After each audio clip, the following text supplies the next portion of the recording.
Buenos días, mi coronel Alarcón, buenos días, mi coronel González, buenos días a todas las personas que nos acompañan en esta sala virtual de la Fundación Excelencia Liderazgo y Transformación. En el día de hoy, como ustedes lo anuncian, vamos a ver el análisis de la industria del secuestro y la estratagema que han utilizado los grupos narcoterroristas en Colombia para buscar apropiarse del control de la dinámica del conflicto, llevar la iniciativa estratégica mediante la atroz presión contra el gobierno colombiano y la sociedad colombiana de eh, canjear como fichas mercantiles a las personas secuestradas. Ya lo han dicho ustedes en la breve introducción que hicieron, es lo más atroz que puede haber contra la humanidad, tratar de quitarle a un ser humano sus dos valores prioritarios que son la vida y la libertad. Y en el caso específico de las FARC tenemos un largo historial de repeticiones de este delito. Recordemos que por allá en la época de los 60 hicieron conocidos los asesinatos en cautiverio de Oliverio Lara y Harold Leder, dos ciudadanos, el uno del Huila y el otro del Valle del Cauca, dedicados a desarrollar el país. También vinieron después en los años 70 una serie de acciones criminales del ELN, del EPL y las mismas FARC. Luego el M-19 secuestrando. Recordamos también que el M-19 en cautiverio asesinó a varias personas, que eso les ocasionó muchas persecuciones, pero que luego la laxitud del presidente Gaviria les permitió un indulto que nunca han merecido tener estos terroristas, ni mucho menos estar participando en la política, sino que debieran estar en una cárcel purgando cadenas perpetuas por todo lo que cometieron. Pero así es la vida de contradictoria en Colombia y lo que se maneja. Y luego ya en la década de los 90 comenzaron las FARC particularmente a hacer secuestros masivos de policías y soldados, llevándolos y utilizándolos como una mercancía para proponer y promover un canje humanitario. Posteriormente, secuestraron a algunos políticos para hacerles juicios y fusilarlos, según decía Alfonso Cano, por corruptos, pero encontraron en esa oportunidad la forma de darle el vuelco a lo que sucedía y los utilizaron como una mercancía eh, para promover un canje humanitario hasta que la Operación Jaque, la Operación Camaleón y otras operaciones importantes los forzaron a que los liberaran, no sin antes, con el contubernio con el gobierno de Venezuela y otros gobiernos comunistas del continente, liberar a algunos a cuentagotas y por medio de una organización espuria que nunca se supo quién la financiaba, llamada Colombianos por la Paz, dirigida por la senadora Piedad Córdoba, manipulaban de una manera atroz tanto a las víctimas como al gobierno y desataban una oleada de propaganda con la cual pretendían demostrar que el culpable de que estuvieran secuestrados era el Estado colombiano. Hoy tenemos varias modalidades de secuestro, sigue siendo el extorsivo, han secuestrado a unos militares y el ELN y las supuestas disidencias de la FARC, algunos siguen en cautiverio, otros los asesinaron, a otros los han liberado en unos shows publicitarios con las secciones de la Defensoría del Pueblo y con la Cruz Roja, pero también hay otro secuestro que es el que organizan las FARC y el ELN en sus zonas de incidencia cuando disponen que la comunidad se alebreste y vaya a secuestrar a los soldados que van a destruir los campos cultivados de coca o de marihuana o de amapola. Entonces es una industria que les ha sido floreciente, es una estratagema de larga data y que lleva más de 60 años y no se ha acabado en Colombia. Eso es el abrebocas y el panorama general de lo que es la industria del secuestro y el artificioso canje humanitario en Colombia.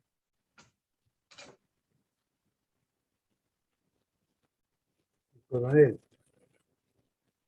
hace algunos años, en la época de las FARC, dominaban esa zona del Guayabero, la Uribe. En este último municipio, en esa época era una inspección de policía. Se integró una patrulla con dos suboficiales de grado cabo, un cabo primero y un cabo segundo. Estos dos suboficiales integraron una patrulla hecha en el momento, no entrenada con tiempo, sino hecha en el momento, con 14 soldados, vuelvo y te repito, integrada a última hora para realizar un patrullaje hacia un pequeño poblado, unas pequeñas viviendas que existían en la zona del Duda, que se llamaba o que se llama Puerto Crevó, en plena zona roja del dominio de las FARC. Los dos cabos y los 14 soldados fueron allá, realizaron su patrullaje, pero se quedaron varios días del patrullaje durmiendo en esa misma casa, en esa misma vivienda de ese poblado. Y para acabar de completar la situación, el comandante de esa patrulla permaneció mucho tiempo también con una de las mujeres de ese caserío, conviviendo, al punto tal que mientras que esto estaba sucediendo, las FARC les montaron una emboscada. Total, que cuando ellos se devolvieron a la Uribe, a las afueras del poblado, los fueron emboscados y todos se los llevaron para los dominios de las FARC, en donde estaba el EMBO, el Estado Mayor de las FARC, donde estaba también la finca de las FARC, donde estaba también la pista sobre el río Leiva de las FARC, es decir, una serie de posesiones, todo el corazón de lo que eran las FARC. Por esa razón, el hecho de montar la operación de rescate de estos secuestrados, de estos dos cabos y los 14 soldados secuestrados, tuvo aprobación de parte del gobierno en tiempos, se demoró mucho en aprobar, motivo por el cual cuando ya se aprobó la operación, las FARC ya habían abandonado el sitio, ya habían abandonado la región, y para poder tener un paso más rápido, devolvieron o enviaron o soltaron a los secuestrados que tenían, enviándolos a su unidad completamente en pelotas. Y ustedes saben muy bien que algunas veces los soldados o tienen interiores, o tienen pantaloneta, o no tienen absolutamente nada. Eso, esa operación, pues tuvo pocos resultados. De pronto el único sea el rescate de estos secuestrados, pero en sí encontrarnos con el enemigo, con las FARC, fue imposible. Lo único que sí pudimos encontrar fue las grandes posesiones y los grandes dominios que tenía en ese momento las FARC para que pudieran sobrevivir, subsistir de una manera bastante holgada, porque había desde ganado, gallinas, había un poco de comodidades que no las teníamos nosotros, las propias fuerzas. Ese es el detalle y la versión de esta operación, en donde secuestraron a 2 cabos y 14 soldados en la zona general de la Uribe, en el departamento del Meta. Bueno, muchas gracias, Víctor. Ahí vemos en la pantalla a Jacobo Arenas y a Tiro Fijo, que fueron los dos que directamente incidieron en ese secuestro. Y también recordemos que el que los tuvo hasta última hora antes de liberarlos fue Timochenko, que inclusive en algunas entrevistas de prensa, en algunas intervenciones en los medios de comunicación, ha negado que ellos devolvieron a los soldados desnudos e inventa el cuento que ellos no le robaron los camuflados, cuando eso fue cierto, porque en esa época recordemos que las FARC asesinaban a los soldados y si podían les pegaban un machetazo en las piernas para robarle las botas. ¿Cómo no les iban a robar hasta los camuflados? Y que no, que era que los soldados se habían devuelto desnudos para que no los castigaran. Eso no fue cierto. Timochenko es el responsable de ese crimen y ahora es el honorable senador el, y de pronto lo tendremos hasta de presidente del Congreso de la República. Y lo mismo la mujer de tiro fijo, la tal de Sandra, que era la profesora en Ucrania, en esa región de la escuela enviada por el Partido Comunista, y era la que le enseñaba a los niños que eso había que hacerlo porque era parte de la guerra revolucionaria. Bueno, le damos el cambio a mi coronel González. Gracias, mi coronel. Pues evidenciamos dos aspectos en este suceso. Uno es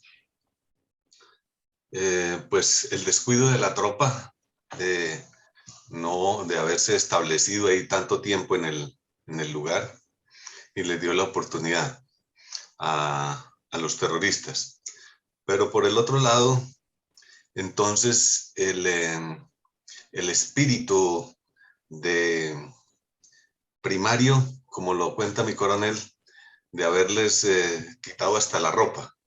Afortunadamente no les quitaron la vida, pero es el concepto elemental, básico de lo que es la gente terrorista, que están pensando más en sacar beneficios materiales hasta de un vestido.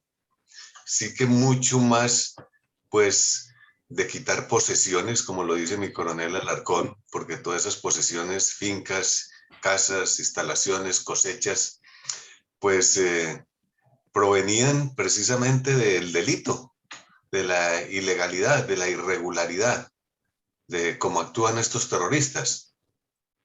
Y aprovechándose de las zonas remotas, donde normalmente son áreas selváticas y que se dedican a desmontar, a quitar la cubierta del suelo, el bosque nativo, que ya para esa época se estaban comenzando a ver de que el negocio de la cocaína era una gran fuente también de ingresos, de financiación, pero que en ese comienzo estaban más orientados a financiarse por la vía del secuestro, de ese delito atroz contra el ser humano, que supuestamente si eran, como decían ser, defensores de la humanidad y del sufrimiento social y de las clases desfavorecidas, y etcétera, etcétera. Todo su discurso pues revolucionario que siempre tiene la misma temática repetitiva y nada de nuevo original,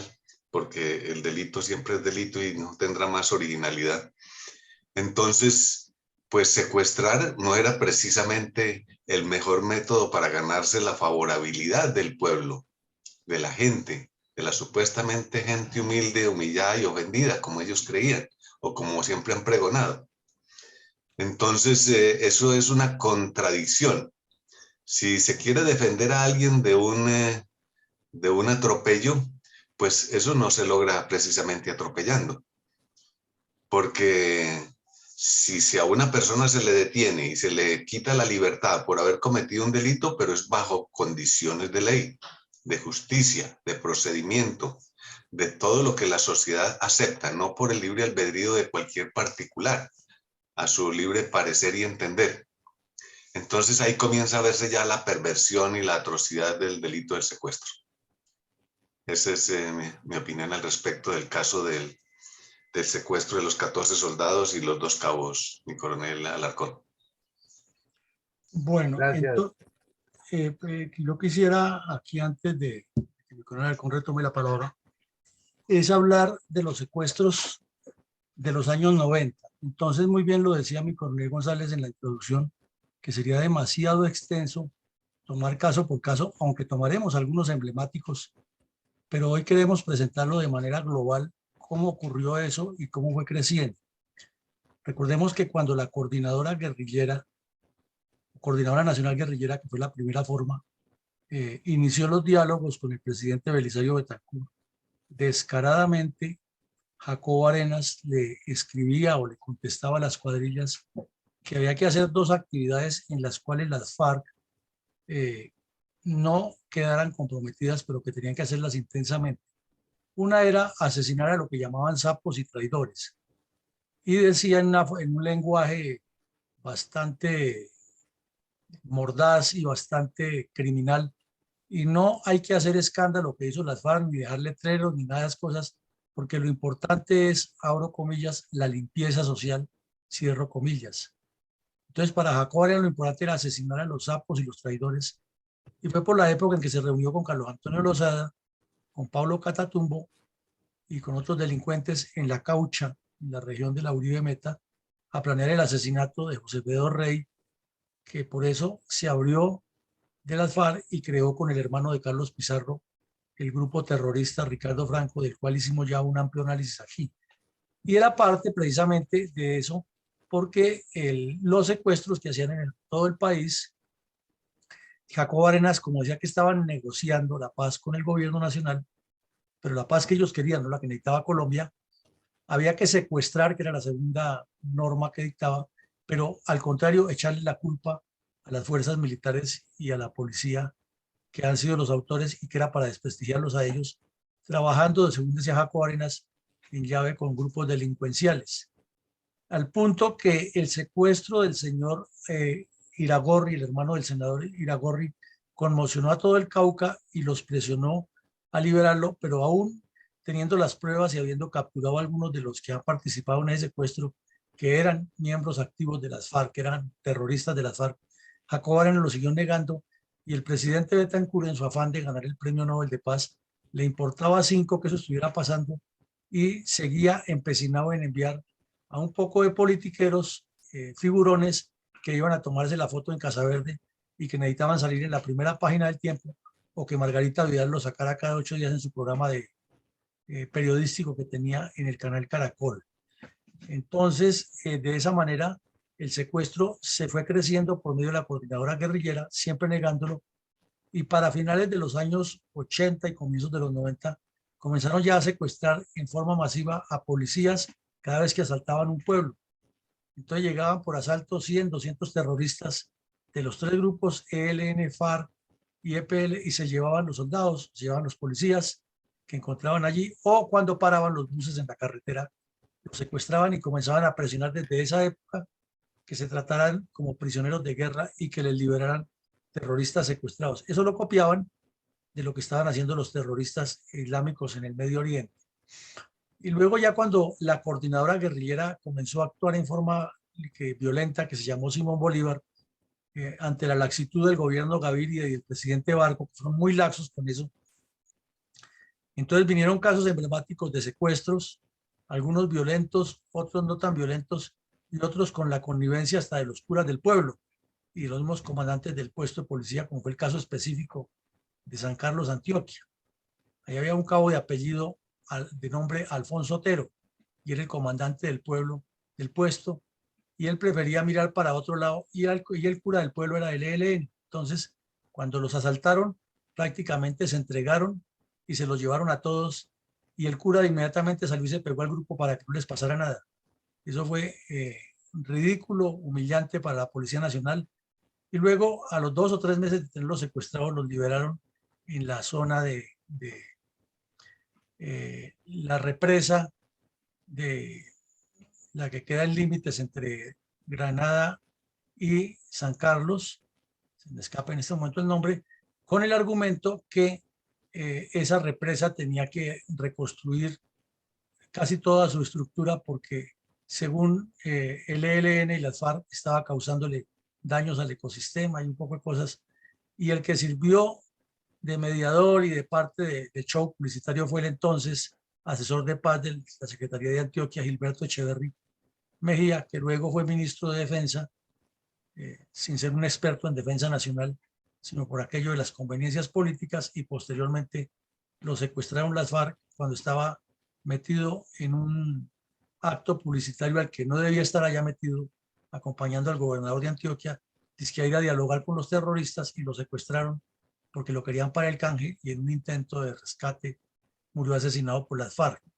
Entonces, esa parte de los años 90 es el preludio de esto que veremos más adelante, que es la imagen que le dio la vuelta al mundo, donde tenía un montón de policías y soldados secuestrados, el hermano del Mono Jojoy, alias Granobles. Pero en síntesis, en los años 90 se incrementa el secuestro básicamente con detener vehículos automotores y bajar de ahí a todo el que iba, que lo llamaron las pescas milagrosas. Y ahí aplicaron todo tipo de secuestros, el express, el asesinato de quien no pagaba, el asesinato de quien pagaba y querían de todas maneras cobrarle algo que por lo general era que hubiera sido colaborador de las fuerzas militares y policía, o los que se les morían en cautiverio por el maltrato que les daban. Y también incrementaron el secuestro de policías y soldados, repetimos, durante los asaltos a los poblados o también en las carreteras deteniendo vehículos sorpresivamente y al que identificaban como militar y lo bajaban, o policía lo bajaban y lo asesinaban ahí mismo o se lo llevaban integrando esas redes de secuestro. Recordemos el caso famosísimo del teniente Morris de la Policía Nacional con el teniente Alvarado, ya lo hemos mencionado en otro episodio, pero lo recordamos.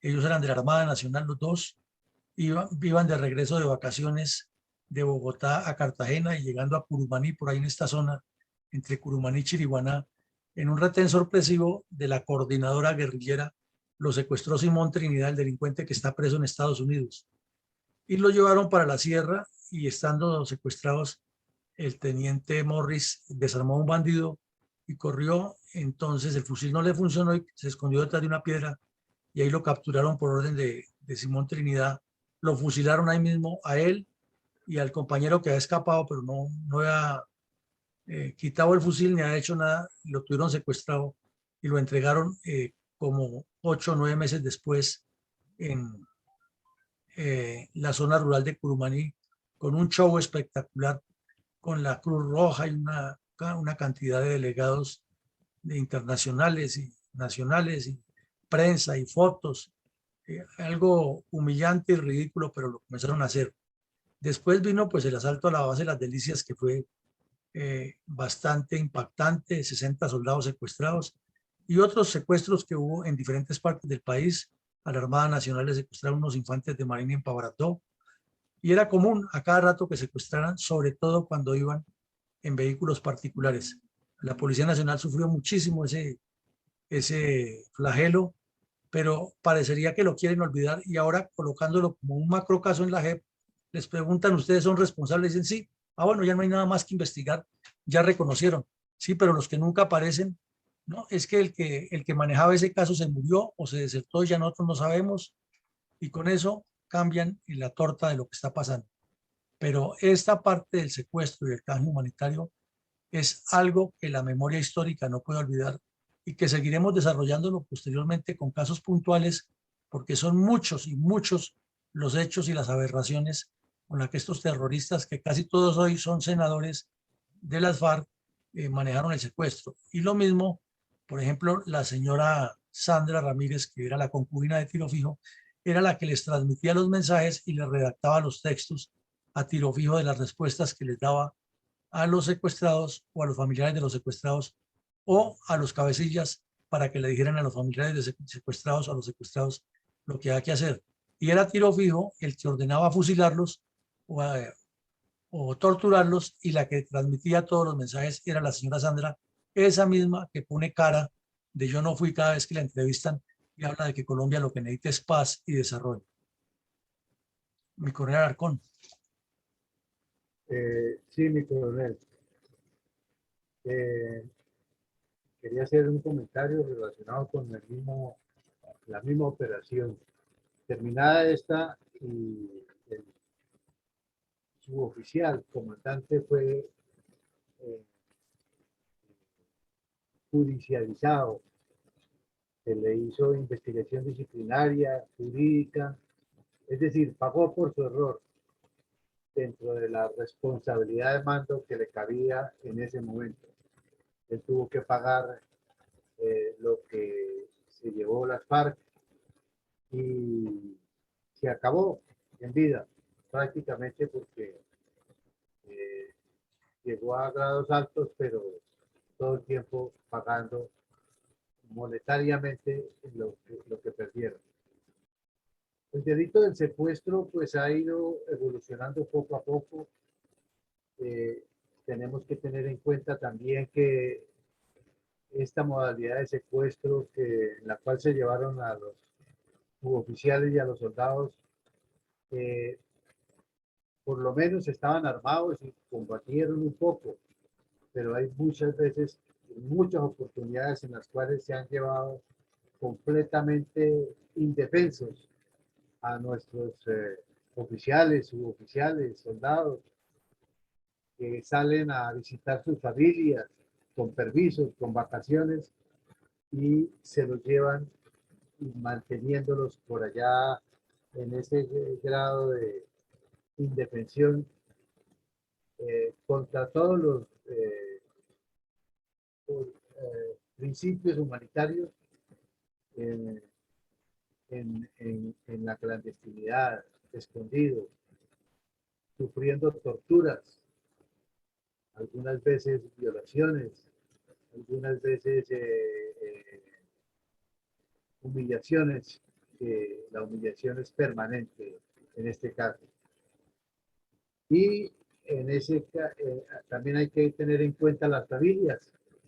Las familias pierden sus bienes, tienen que conseguir préstamos para los rescates.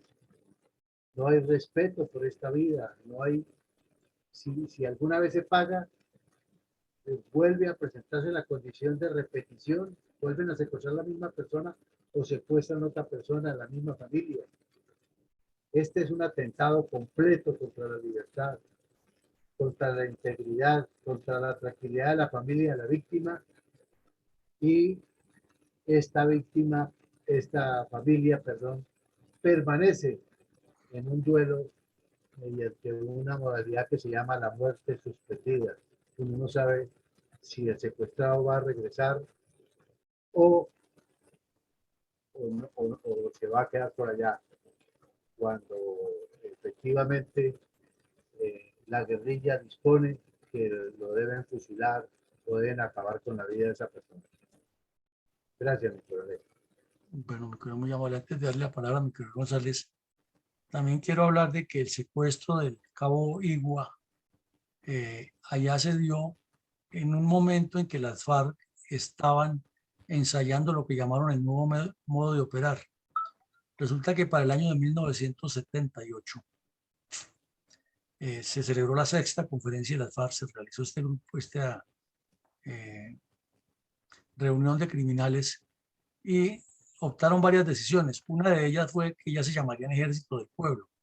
La segunda fue pasar de la defensiva estratégica que tenían como guerrillas que pican y se esconden y que esperan en el monte a que las persigan para montar las emboscadas y golpear por sorpresa.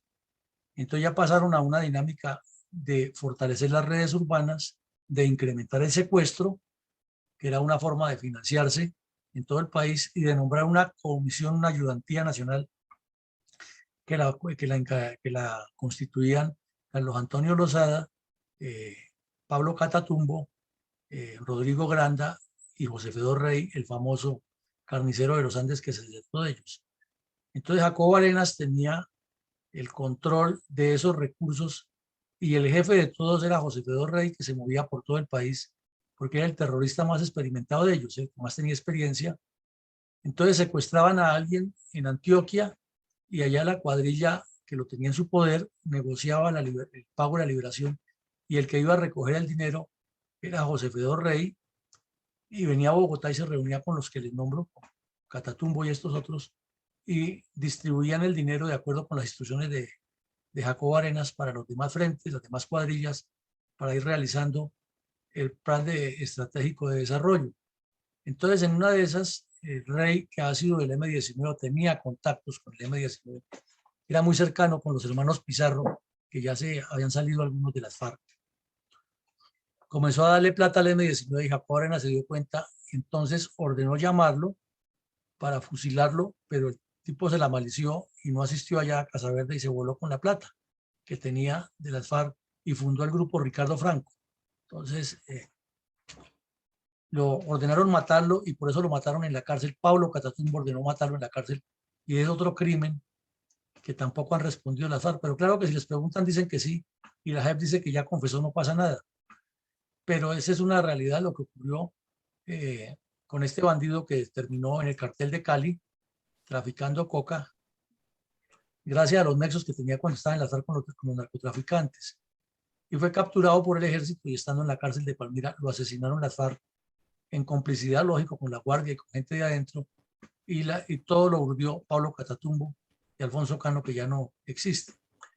Entonces, en esa parte del secuestro, o en esa parte de la sexta conferencia, también acordaron mejorar la acción de operar y ensayaron con esa patrulla, era que ya era la guerrilla la que tenía que caerle por sorpresa a una unidad móvil o a una unidad que estuviera fija. Y como muy bien lo explicaba mi coronel Alarcón, el error comenzó desde el oficial S3 del batallón Vargas de esa época, ordenar que una patrulla al mando de un cabo primero con solo 14 soldados se moviera en una zona donde se sabía que estaba el secretariado de las FARC. Eso fue un error gravísimo. El que ordenó eso debería estar detenido también, o debió haber estado detenido porque era el responsable de ese error. Y enviaron esa patrulla allá a la boca del lobo y el cabo irresponsable, sin ninguna formación ni visión estratégica, se dejó o abandonó las medidas de seguridad, no patrulló como era, y según cuenta Jacobo Arenas, lo llamó Cisne 2 ataca Cisne 3, así llamaron la operación, porque parece ser que la patrulla tenía ese indicativo, no recuerdo bien por qué era. En todo caso, le hicieron un seguimiento de varios días, lo observaron, la acoparon, y cuando los cogieron fue prácticamente sin que libraran mayor combate. Luego vino todo lo que contó mi coronel Alarcón, del trasteo que les hicieron, les robaron las ropas y por último los entregaron desnudos. Fue una humillación grande que en su momento no se tomó la acción que se ha debido tomar con todos los responsables, porque no era solamente el suboficial. Respecto a otros casos, pues vemos que posteriormente incrementaron esta acción y la volvieron no solo un negocio, sino un método político con la complicidad de dirigentes, de jueces, de abogados corruptos que les facilitaron todos estos procesos, y la prensa también corrupta desde otra forma de verla, que les publicaba y los llamaba comandantes, y siguen manejando esa palabreja despectiva, disque retención. No hay ninguna retención de personas, hay secuestro. Cuando a una persona le quitan la libertad, así sea por 5 minutos, ya lo secuestraron, ya perdió su libertad, y más si es un actor armado con mayor razón. Entonces no hay cuento de retención, se llama secuestro. Entonces, ese es un complemento a lo que decía mi coronel González, mi coronel Alarcón. Ahora le damos el tercio a mi coronel González, que seguramente tiene algo que decirnos.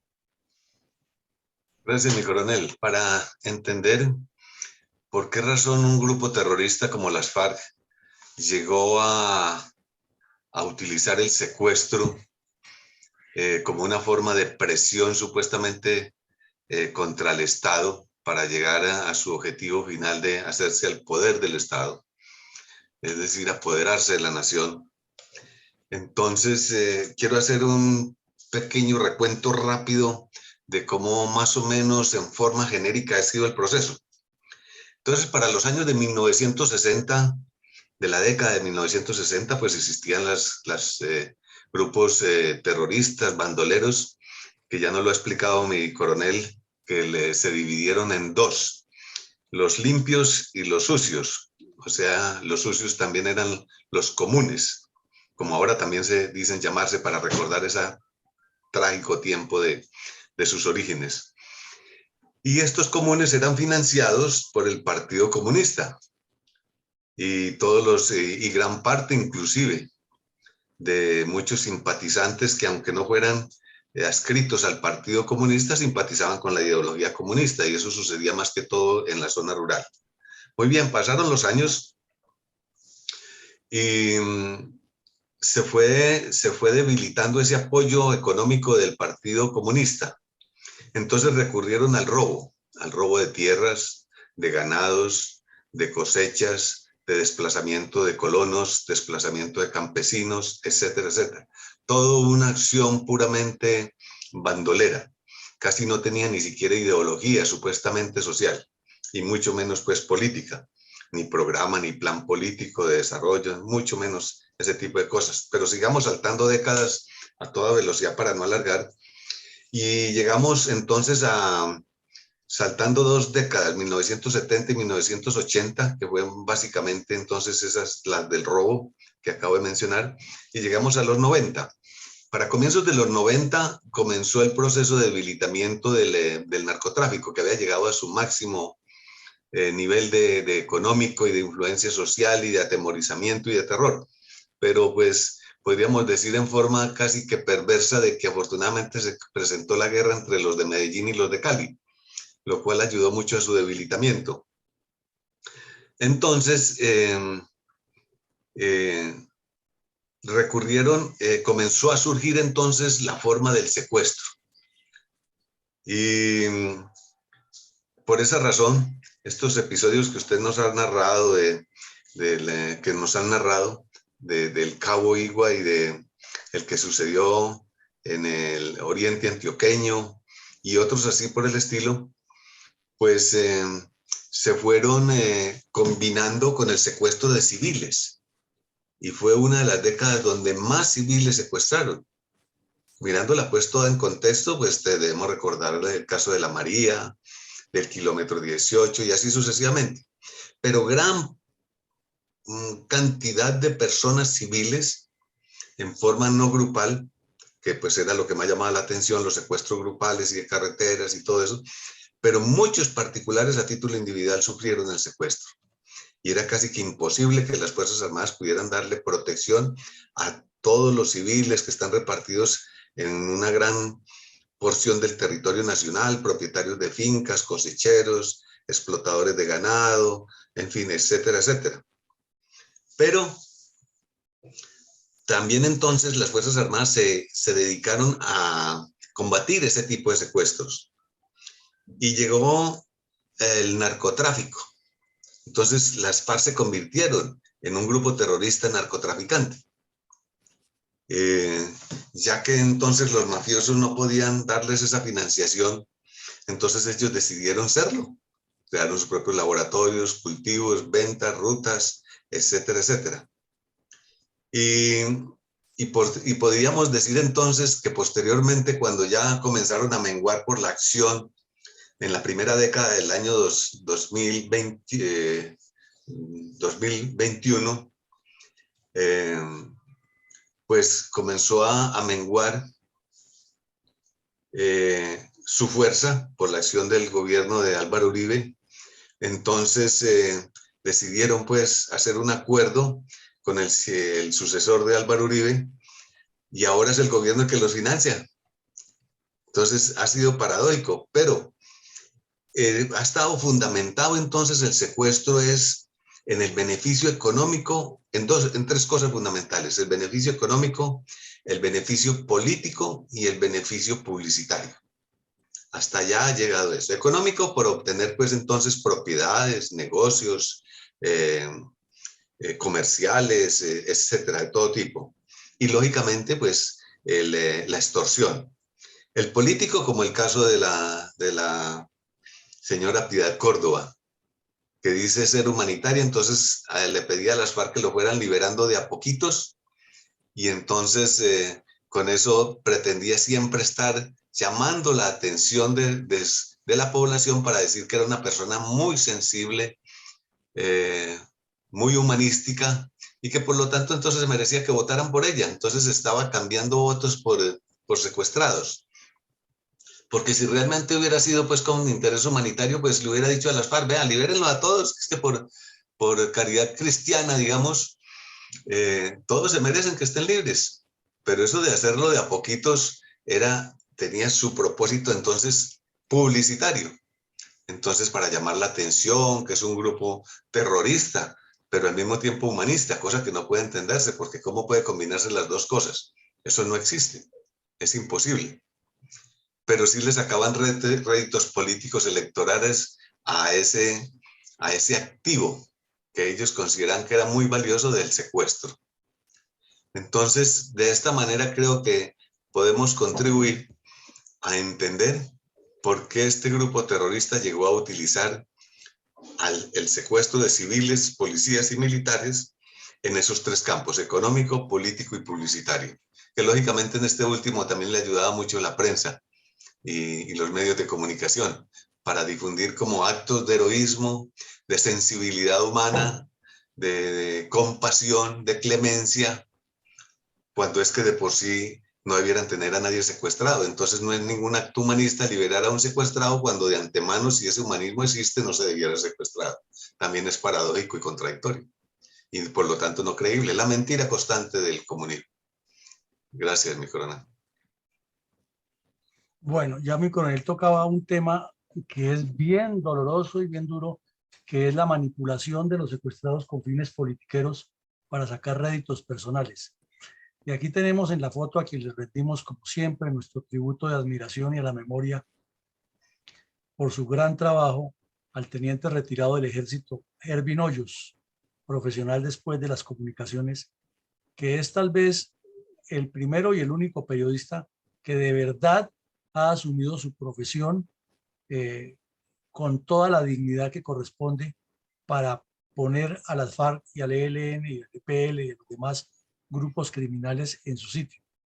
Él fue víctima de las FARC siendo militar, su padre fue secuestrado y entonces cuando se retiró del ejército se dedicó a hacer la campaña contra las FARC con un patriotismo y una convicción que finalmente creemos que alguna unidad militar o policial debería llevar el nombre del teniente Ervin Hoyos, porque pasó a la historia como el hombre que de verdad los enfrentó en todos los escenarios, que fue víctima de persecución de ellos, que intentaron asesinarlo varias veces, porque apareció donde menos lo esperaban y siempre destapó todos esos crímenes que han cometido las bandas criminales, llámese FARC, llámese ELN, como se llamaran, y siempre luchó por la libertad de los secuestrados y creó un programa que se volvió emblemático y que para muchos de los secuestrados, como los veíamos aquí con los radios, fue la única forma de comunicarse con el mundo exterior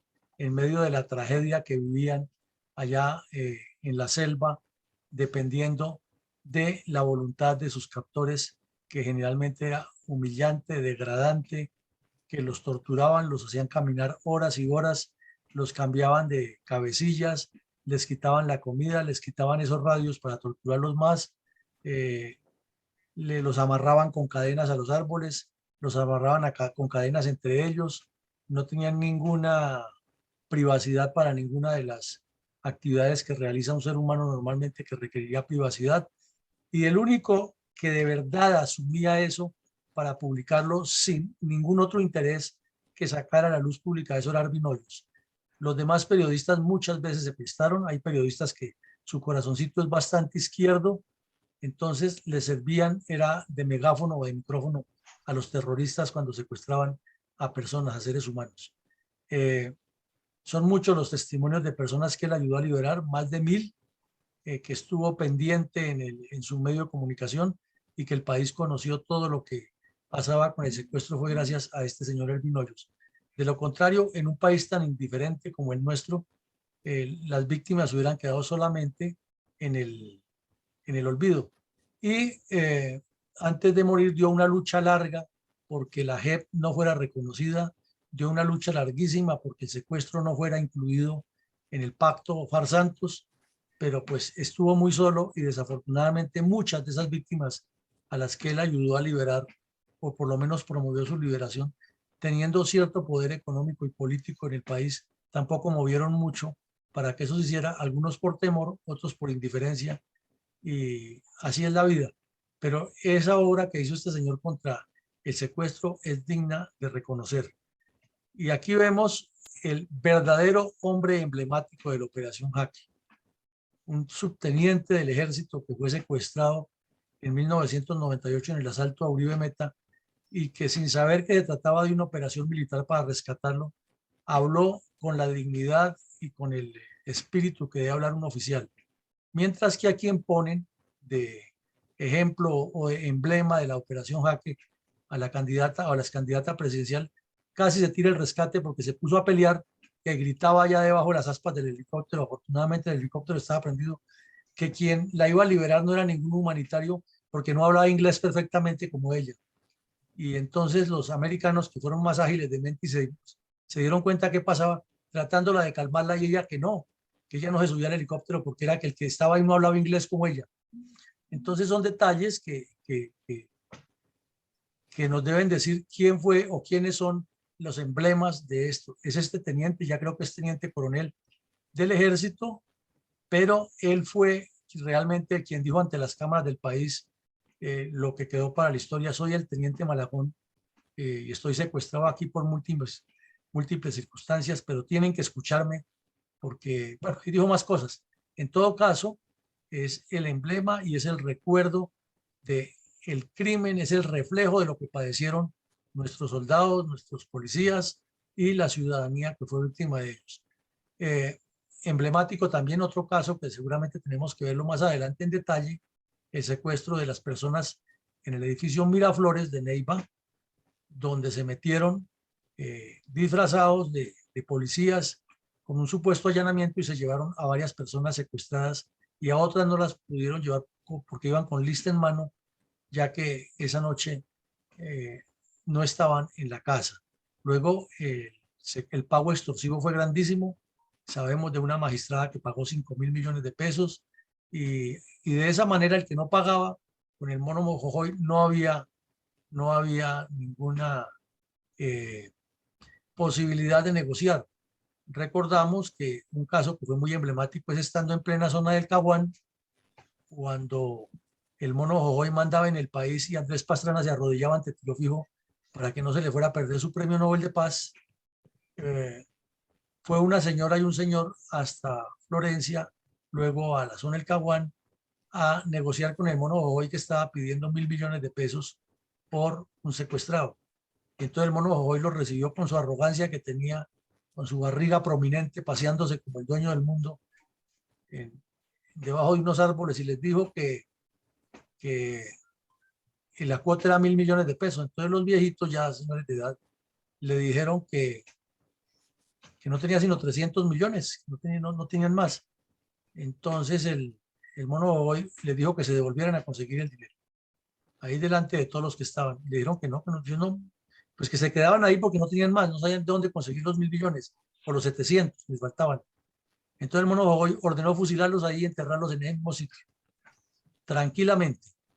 Y ya el conductor que los había llevado, que los había recogido desde el área urbana de San Vicente para llevarlos allá donde estaba el mono Jojoy, en el campamento que tenía, el tipo trató de interceder y le dijo que les perdonara, y le dijo: usted se va de aquí o también le pasa lo mismo. Y los fusiló delante del conductor. Entonces, esos son muchos de los muchos hechos que ocurrieron con asesinatos. También ocurrió la masacre de los diputados del Valle, a quienes tenían secuestrados, y luego desvirtuaron y cambiaron el tema y lo presentaron de otra manera, pero finalmente se comprobó que fueron masacrados en cautiverio. Igual ocurrió con el gobernador de Antioquia, y era que la orden del mono Jojoy era que, como había ocurrido este secuestro que fue muy emblemático también, el del ministro Araujo, a quien los indicaban de haber desviado unos recursos de unos lotes y unas propiedades del ministerio de un ministerio que él fue ministro del gobierno Pastrana. Lo secuestraron en Cartagena y lo tenían 6 años secuestrado. Entonces este personaje fue liberado por una acción conjunta de las fuerzas militares en los Montes de María, y el señor escapó en medio del combate. Entonces la orden que dio el mono Jojoy a todas las cuadrillas de las FARC era que quien intentara escapar o que en un rescate, lo primero que tenían que hacer era fusilar al secuestrado o a los secuestrados. Y así lo hicieron con el gobernador de Antioquia, y así lo hicieron con los diputados del Valle, cuando ni siquiera en el caso de los diputados del Valle hubo operación de rescate, sino que Pablo Catatumbo dispuso el movimiento de una cuadrilla a relevar otra, y las coordinaciones no fueron claras entre los bandidos, y cuando vieron subir a los bandidos que venían uniformados, creyeron que era el ejército que venía a liberarlos, y los asesinaron a todos menos a Sigifredo López, de cuya salvación siempre quedaron un montón de dudas, pero ahora acaba de ganarle al Estado una demanda por 15.000 millones de pesos y seguramente ya se los pagaron. Entonces, todos esos males le causa a Colombia, le causó el secuestro, y no es solo Sigifredo. Hay varias personas que estuvieron secuestradas que han demandado al Estado porque el Estado no cumplió con su deber. Uno de los más descarados fue José Eladio Pérez, que era gobernador de Nariño, a quien Alfonso Cano en vida le dijo al periodista Jorge Enrique Botero que lo estaba investigando porque al parecer cuando fue gobernador de Nariño había desviado unos recursos y que lo estaban haciendo un juicio para fusilarlo. Luego en el secuestro pues le cambiaron la razón, lo tuvieron como una ficha de negocio, tuvo su romance con Ingrid Betancourt en el monte, vivió y salió luego a despotricar de lo divino y lo humano y finalmente terminó de embajador en Venezuela al lado de Chávez y luego de Maduro, haciendo también parte del show del tema de la liberación de los secuestrados. El otro secuestrado famoso, el señor Jara, que siempre se tuvo dudas porque en su juventud militó en el Partido Comunista y estudió en la Unión Soviética. A ese lo bajaron de un carro de la ONU y ahí sí la ONU no se pronuncia para nada, pero los organismos internacionales pusieron el grito en el cielo cuando se utilizó en un PET un emblema humanitario para la liberación de los de la Operación Jaque. Eso fue terrible y que era la perfidia, pero nunca miran. Lo más grave es que las han utilizado hasta las ambulancias de la Cruz Roja para moverse en el Meta y la han utilizado mucho tiempo. Inclusive secuestraron a este señor bajándolo del vehículo de la ONU. Entonces, esto tiene larguísimo, es una historia que parecería de no terminar, pero hay que reconstruirla y dejarla escrita, dejarla grabada para que las generaciones venideras sepan realmente lo que ocurrió. En síntesis, el secuestro durante estas épocas fue combinado de militares y de policías y habría que mirar cada caso, también con civiles, unos shows espectaculares. El mono Jojoy con su enorme barriga se paseaba delante de los secuestrados y se pavoneaba como si fuera el dueño de la vida de todos los seres humanos que estaban a su alrededor. Disponía a quién liberaban, a quién no liberaban, cómo lo hacían, a quién torturaban más, y contaba con unos delincuentes de la peor laya que lo acompañaban en eso, como el tal César, el tal Gafas, el tal Martín Sombra, Martín Villa, que ya murió también, el Romaña. Es decir, se juntaban todos los males contra los secuestrados y eso los personificaban todos estos delincuentes.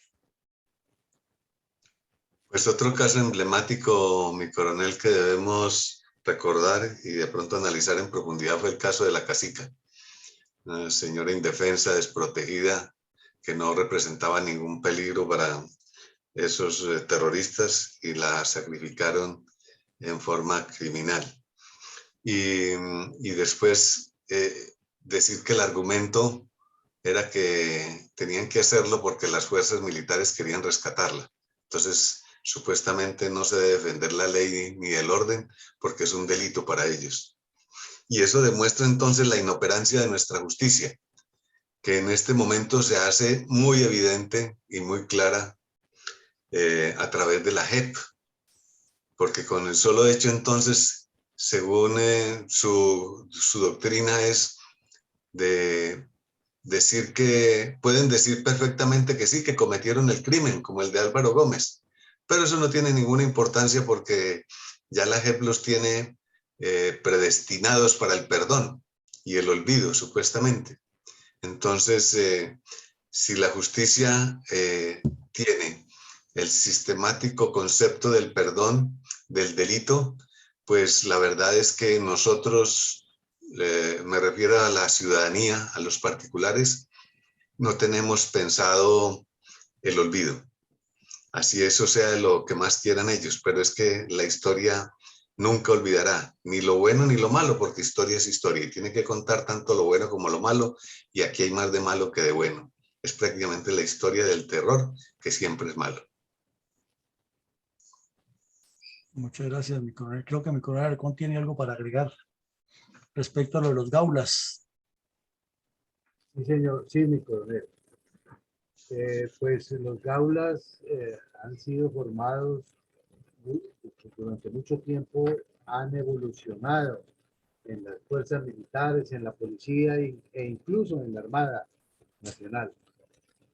Los grupos de Acción Unificada por la Libertad Personal son unidades de la fuerza pública entrenadas y especializadas en operaciones antisecuestro y antiextorsión, que son una prenda de garantía personal de los ciudadanos colombianos. Hay tres aspectos fundamentales por los cuales fueron formados los GAULA, que es prevenir, investigar y reducir este tipo de delitos de lesa humanidad, pues atentan contra la libertad individual. Hay que tener en cuenta también muchas oportunidades que se puedan presentar, estar preparados para posiblemente vivir un momento de secuestro, y es importante mandar, enviar, llevar la información a estos gaulas, porque el tiempo que uno se demore en llevar esta información a los gaulas es tiempo que ganan los narcoterroristas, los secuestradores, y acaban con las familias y el mismo secuestrado. Entonces, eso, entre más pronto llegue la información, más pronto se evoluciona, más pronto se surte efecto el hecho del esclarecimiento de los hechos y la posible ubicación de la persona secuestrada. Eso es todo, mi coronel. Bueno, muchísimas gracias, mi coronel. Entonces, como vemos en el día de hoy, hicimos un barrido muy amplio, un recorrido por lo que ha sido la industria del secuestro. Reiteramos lo que dijimos al principio. Ahora que supuestamente las FARC se desmovilizaron, quedaron el ELN y el EPL siguiendo lo mismo, pero las supuestas disidencias de las FARC, tanto las de Gentil Duarte, que al parecer se han sido diezmadas, como la segunda Marquetalia, que tiene un nexo directo con el Partido de los Comunes, siguen secuestrando, y también hacen un secuestro paralelo del cual tenemos que hablar mucho más adelante de esto, hablando mucho en cantidad y más adelante en el tiempo de este tema, y es el secuestro permanente que se volvió común de militares y policías cada vez que van a erradicar cultivos ilícitos promovidos desde las dirigencias de las FARC, del ELN, de los que tienen de representantes políticos legitimados y de las milicias bolivarianas y el Partido Comunista Clandestino, que nunca se desmovilizaron. Esto es un tema bastante grueso, bastante denso, que hay que irlo desenmadejando y hay que ir dejando la constancia histórica para que después ni al país ni al mundo se le olvide la realidad de lo que sucedió y no como lo presentan los delincuentes y sus cómplices. Antes de cerrar, le pediríamos a mi coronel González que nos haga unos comentarios finales de todo lo que ha sido este tema de hoy. Luego escucharemos nuestro video y haremos la despedida del programa.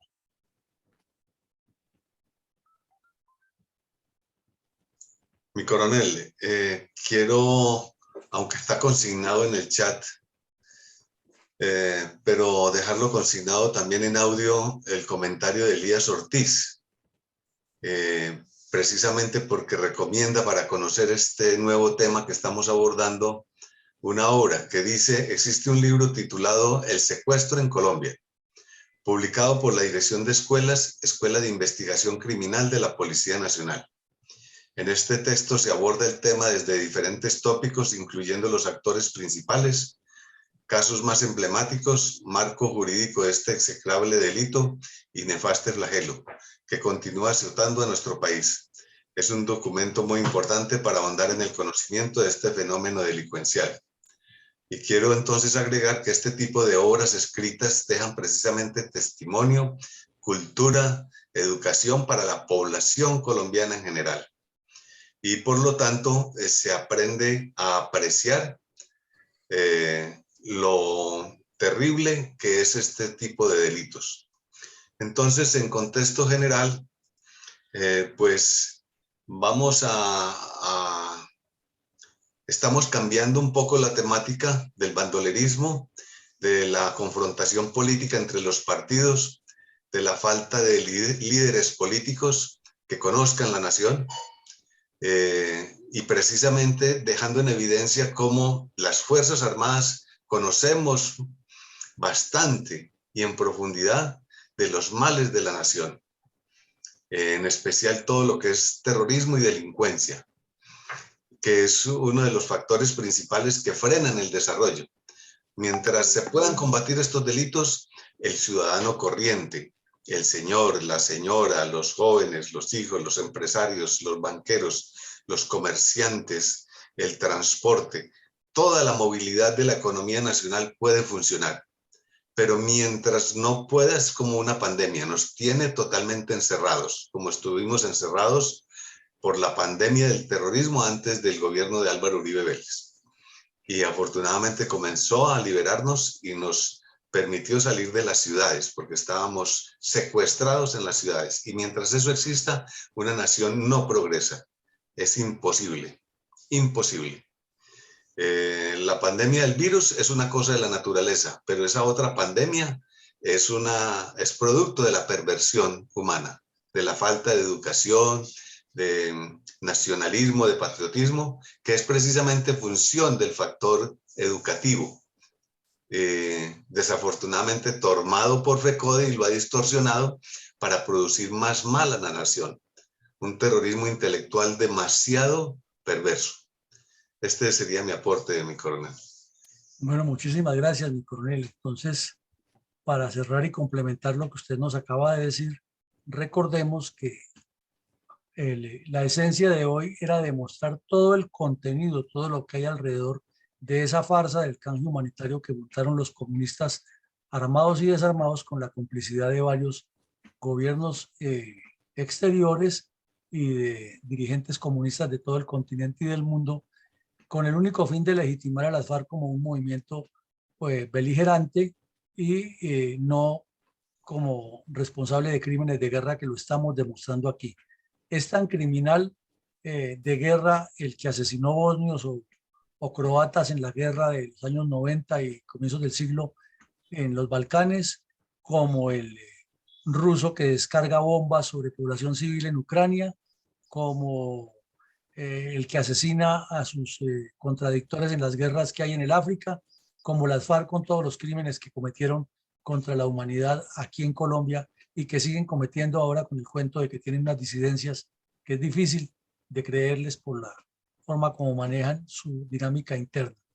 Entonces, que no nos quede la menor duda que son crímenes de guerra, que esto nunca ha debido ser perdonado por la JEP, que lo que es violar los niños, secuestrar, asesinar, todos los actos criminales que han cometido deben quedar muy claros para la memoria histórica del país y del mundo. Y por eso este programa pretende traerlos sobre blanco y negro, sin apasionamientos, pero contando los hechos como ocurrieron para que quede el testimonio escrito, el testimonio fílmico y que haya de dónde consultar en el futuro y no solamente lo que escriben los comunistas con el famoso argumento de los campesinitos a los que les iban a quitar las tierras y que si le hubieran dado 5 gallinas y 2 marranos a tiro fijo, no se hubiera convertido este problema en lo que está, porque eso es parte del estratagema de desinformación. Aquí hay unos crímenes y deben quedar muy claros para la historia. Perdón, mi coronel. Sí, mi coronel Alarcón quiere levantar la mano. Ah, correcto, es que no lo estaba viendo. Sí. Mi coronel, gracias, mi coronel. Hay dos aportes fuera del de Elías. Eduardo Patiño dice que el presidente Julio César Turbay fue permisivo con los grupos subversivos al no aprobar que las fuerzas militares emprendieran ofensivas contra estos. En tiempos de Turbay ya había 60 frentes. La dirigencia política nunca permitió que las fuerzas militares pasaran a la ofensiva. Solo hasta la llegada de Pastrana con la operación Thanatos en adelante, las fuerzas militares emprendieron ofensivas, con énfasis en el poder aéreo, lo que llevó a que las FARC buscaran una negociación. El secuestro fue un arma de las FARC, pero se desprestigiaron. En el año 2008 hubo una marcha contra ellos, la cual llevó a que buscaran acercamientos con el gobierno para la liberación de los secuestrados. La presión de las fuerzas militares contra los frentes de las FARC llevaron también a la liberación de los secuestrados, porque el asedio y hostigamiento de las fuerzas militares a estos los desgastó hasta el punto de que no recibían ni alimentos, medicinas, víveres, por lo cual podían mantener a los secuestrados si no podían mantenerse ellos mismos. Muchas operaciones de rescate liberaron a muchos secuestrados: el senador Julio César Sánchez, el periodista La Chiva Cortés, los secuestrados de la Vía al Mar, el canciller Rodrigo Araujo, la operación Jaque y la operación Camaleón, que yo me acuerde. Finalmente, la justicia no es justa, y en el caso de las FARC y su jefe sí que es evidente. Algunas cifras estadísticas que manejan datos entre 1958 y junio del año pasado, con registro de 36.735 víctimas por el delito de secuestro, de las cuales 36.369 fueron civiles y 1.378 militares. Eso es todo, mi coronel Villamarín. No, muchísimas gracias, mi coronel. Muchas gracias, Eduardo, por las precisiones históricas que complementan lo que nos dicen. Entonces, como todos vemos aquí, esto es un tema para seguirlo ahondando. Tiene mucho material, casos particularizados por montones. Imaginemos si solo 36.000 son los que están documentados, más los que no están documentados, cuántos testimonios, cuántas historias, cuánta tragedia está quedando en el olvido o no se ha sacado a la luz pública por diferentes razones. Para el día de hoy los invitamos a las 6 de la tarde. Tenemos el análisis de cuál ha sido el rol que ha venido cumpliendo China durante el conflicto o durante la guerra en Ucrania, y desde luego pues tenemos que hacer una actualización al día de hoy de cosas atroces que han pasado en estas últimas horas y que hay que seguirlas evaluando. Para mañana tendremos aquí en este mismo espacio el análisis de lo que es el plan estratégico de las FARC, o sea, la hoja de ruta sobre la que gravitó el avance hacia la toma del poder como lo pretendían en su momento y cómo lo han ido decantando y acomodando las circunstancias.